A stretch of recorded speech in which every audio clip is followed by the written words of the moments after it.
Hey boys, welcome back to round 3 of the tipping and preview little series I'm doing. And last round, I got 5 out of 8 again. Yeah, not bad. I mean, 5 out of 8's decent, I guess.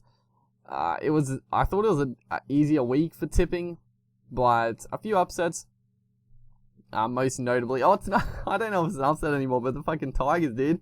The Tigers beat the Seagulls, and I was looking at my video from last week, and so many people were saying the Tigers were winning, and like a lot of Tigers fans, obviously. So good on the Tigers. I mean, I like the Tigers. The Tigers have a strong side. I like that backline a lot. Anyway, I didn't expect them to go this good, or I didn't expect Manly to be this bad. But yeah, good stuff from the Tigers. But the rest of the games, it is what it is. The Cowboys loss wasn't too unexpected. Who else did I miss? The Warriors? Who else lost? I can't think. Don't worry, we'll just go on to round 3. First off, we got the Cowboys versus the Roosters. The Cowboys have the exact same 17 as the last 2 weeks. Last game, they were fucking awful, dude. So bad. It was a pretty bad game, the Eels versus Cowboys. That was very sloppy. Up against the Roosters, who have been struggling. They've definitely been struggling. And they finally moved Latrell Mitchell to start at fullback. I don't know why they didn't have him there to start with. I can't believe how much like Greg Inglis he is. Like, he's like just the younger clone of Inglis. Like, his build and the way he looks is very similar. And just the way he plays, like the way he runs, his palm, everything about him is like Greg Inglis. It's the easiest comparison I've ever seen in my life. And he's a really good player. I'm going to tip the Cowboys. After losing last week, I think they'll be pretty fired up.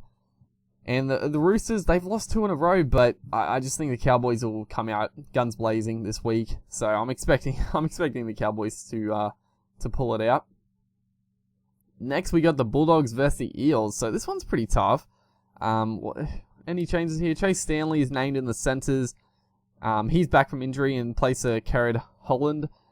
David Clemmer got found not guilty of the little tap. I mean, I'm going to talk about this just briefly, and it's absolutely ridiculous. For some reason this week, I guess it's because of the Clemmer thing. The Clemmer thing started it all, because they've now come out and shown so many other instances where it's happened, and I just thinking to myself, I'm like, why is this coming out now? I've watched rugby league a lot, and maybe not every game, but a lot of games, if they're in a scrum, you'll see the halfback just give the ref a tap, or when they're moving past the ref, they'll brush past him, put their hand on his back or something like that. Just like normal guys would. But for some reason, they're making such a big deal out of it, acting like the juniors are gonna go and start fucking knocking the refs over and shit like this. It's crazy, man. It's ridiculous. And Clemmer's a bit of a joker at times, but what he did was nothing wrong. But that's all I'll say about the touching of the refs. I mean, obviously there's a line you can't cross, but just the odd come on, it's a bit ridiculous. But other than that, the doggies have a good side still. The Eels, Nathan Peets, unfortunately injured again. Apparently he just dislocated his elbow, which, fuck man, oh my god, that must hurt a lot. Seriously, that seems like a really painful injury. Kenny Edwards starts in the back row. Ma'u is suspended, which is a pretty big loss. He's a very good forward. And David Gower comes onto the bench, so it's tough. It's tough one. I mean, the Eels haven't been that impressive. I mean, even last week against the Cowboys, they weren't that good. I'm gonna go with, and the Bulldogs as well. They've been good. They won 2 out of 2. But last week they got away with that one. Obviously. It's tough. Who am I gonna pick, guys? Who are you gonna pick? I'm gonna go with the. Fuck man, I'm gonna get burned either way. I'll go with the Bulldogs. Bulldogs at home. We'll go with the Bullies. They'll probably let me down this week. Have I picked them the last 2 weeks? I don't think I have. Maybe I picked them last week. I don't know. I can't remember. too long ago. The Knights v the Raiders. Oh, this one is tough. This is tough, dude.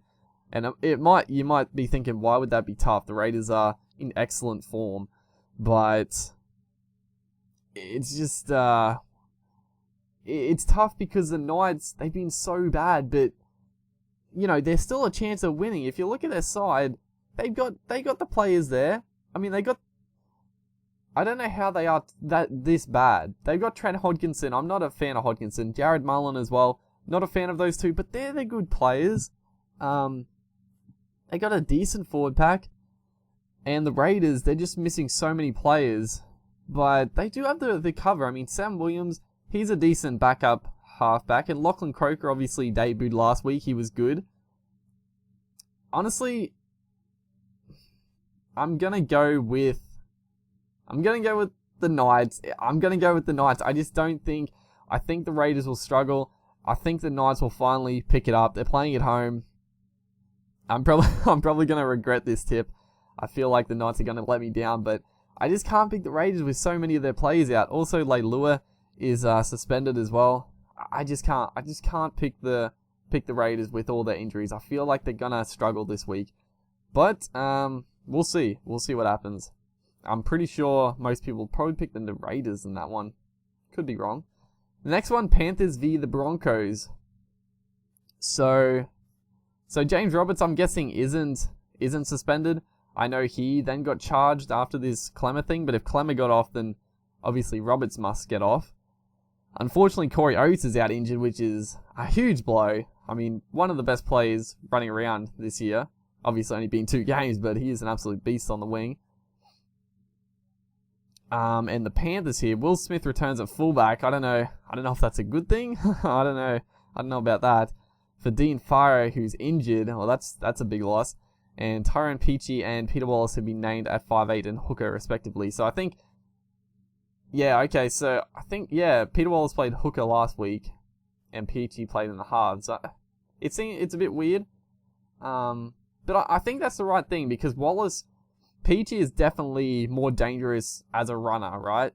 He's a good ball player. He's a decent ball player, and he's an attacking runner. So having him a dummy half is a bit of a waste. Wallace he's a decent defender. I wouldn't say he's that attacking. So I think it's a good change. But I am going to go with the Broncos. I'm going to go with the Broncos. You know, they've won 2 out of 2. Every team that gets on a roll, they're always closer to a loss, but I feel like the Broncos still have a very strong side. The Panthers are missing a couple of decent players. Obviously, Seguiaro, the biggest one. So I think the Broncos will get up in that. It'll be a tough game, though. Then we have the Titans v the Tigers. Oh my god. The fucking Tigers, dude. I haven't picked them the first 2 weeks, and they've blown me out. And the Titans, you know, they put up a fight against the Storm. I thought the Storm would win. It was just a couple of moments there where the Storm got away from them. Obviously, is Nene McDonald back this game, or was he back last game? I can't remember. But Curtis Sirenen is out for the Tigers, and they're pretty much the same. Mitchell Moses, Luke Brooks in the halves. This one's tough. I'm gonna go with the Titans. It's probably a bit of bias going through there. I'm gonna go with the Titans because I'm a Queenslander. I do like the Tigers though. But I think the Titans will get up in this one. I think the Tigers are, I think their attacking play, it can definitely win games. It can beat a lot of teams, but the odd time it'll probably fail for them. So I'm tipping that it might fail this week. Tigers. It should be an entertaining game though, either way. But I'll pick the Titans. I'll pick the Titans for this one. Pretty tough one. Pretty tough week all around. Jesus. Next we got the Warriors Storm. So this one's difficult as well. So Albert Vete, Charlie Gubb coming to the bench. So they got a very extended bench. Jesus, I don't know why they named so many players. Conrad Hurrell. I don't know why Conrad Hurrell is not playing in the side. I mean, he played in the All-Stars game and he looked pretty good. I don't know what's going on with Hurrell. you know, I saw in the paper apparently Hurrell might be going to the Titans, which would be pretty cool. I'd be happy if he went to the Titans. I think Hurrell's definitely NRL standard. I'm not sure what's going on with the Warriors. I know Hurrell wasn't that good last year, maybe through injury or whatever, but, you know, I think he's a good player. The Melbourne Storm, they're the same as last week. Obviously, terrible news. Billy Slater out for the season. Pretty bad, dude. I mean, I can't really see Slater coming back into the game. I mean, he probably will because he's that type of guy. He's pretty determined. Like, he's pushed through a lot through his career. He probably will, but I don't know how he can. I mean, he obviously, this injury came from, like, cheap shots from the hero Bo Scott, but, so, I mean, all it takes is, like, fucking Bo Scott to do the same thing. I think it's pretty bullshit that players like that can get away with that. Pretty much ruin careers, but, you know, that's Bo Scott, I guess. Hopefully no Bo Scott fans watching. Who the fuck would be a fan of Bo Scott, surely? Surely no one. Come on. But this game, let's pick a tipper. Let's pick a winner. I'm gonna go, I don't know, dude. I'm gonna go with the Warriors. Oh, the Warriors, you're gonna let me down again? I'm not sure. I think you probably will, but you might not. They're playing at home. That's obviously a big boost for them. Both of their first 2 games were away, so the Storm are strong, but I think the Warriors, they got to click. They got to click at one point. I think it'll be this week, so I'm going to pick the Warriors. Next, we got Dragons versus the Rabbitohs. Okay, so that's a huge move. Dugan back to fullback. And where's Kurt Mann gone? Is Kurt Mann just out of the team? Okay, I think Kurt Mann's just been dropped. I can't see him there. Yeah, I'm a fan of that. I think Dugan should be playing fullback. I mean, Kurt Mann's a solid outside back, but he's not a standout. I don't think. Yeah. I mean, maybe I've missed something with Kurt Mann, but I don't think he's that good. I think he's a decent backline winger center, but he's definitely not a star fullback like Dugan. So I think that's a big plus for the Dragons here. The Rabbitohs, they're unchanged from last week, and they were really good last week. Actually, I'm saying they're really good, but they were versing fucking Newcastle. I'm gonna go with the Rabbitohs. The Dragons, I just don't really think that team is that good. It's okay, but I think the Rabbitohs have a very strong side, and they're starting to gel. Sam Burgess obviously adding a hell of a lot to their side. I think Damien Cook is a really good player to come off the bench for them. You know, Cameron McInnes there to soak up the heat to start, and then Damien Cook for a bit of fire when he comes on. But yeah, I'm going to go with the Rabbitohs there. And the last game, Seagulls versus Sharks. Fucking Seagulls, let me down twice. Fucking mongrels. But, I mean, I gotta... Oh, the Sharks. It's tough. The Seagulls are the same as last week. I look at their side and I still think it's pretty strong. Obviously no Brett Stewart still.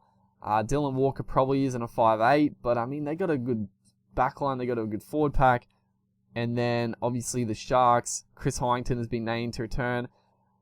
With Joseph Paulo going to 18th man. No, I don't understand that. Joseph Paulo, he's such a damaging player. I would 100% have Joseph Paulo on the bench instead of Chris Hyington. That, you know, maybe that's a silly opinion, but I think Paulo adds a lot to the Sharks, because the thing is with the Sharks, if you look at their forwards, they got a lot of Chris Hyington type forwards. They got a lot of players that can play like 80 minutes, and they're just, you know, that type of forward. You know, Graham, Lewis, Peculiar, and then like Matt Pryor as well. I think having like a Joseph Paulo on the bench would add a lot of spark to them, but you know, still strong side. The Seagulls, man, I don't know. I picked the Seagulls twice. They burned me twice. I mean, the third time's a charm, isn't it? Dude, I don't know. I'm going to go with the Sharks. I got to go with the Sharks. I think they got a strong side. I think the Seagulls will struggle again. I don't know how I'm going to say that, but I think they're going to lose. So, they're my tips. Post in the comments your tips.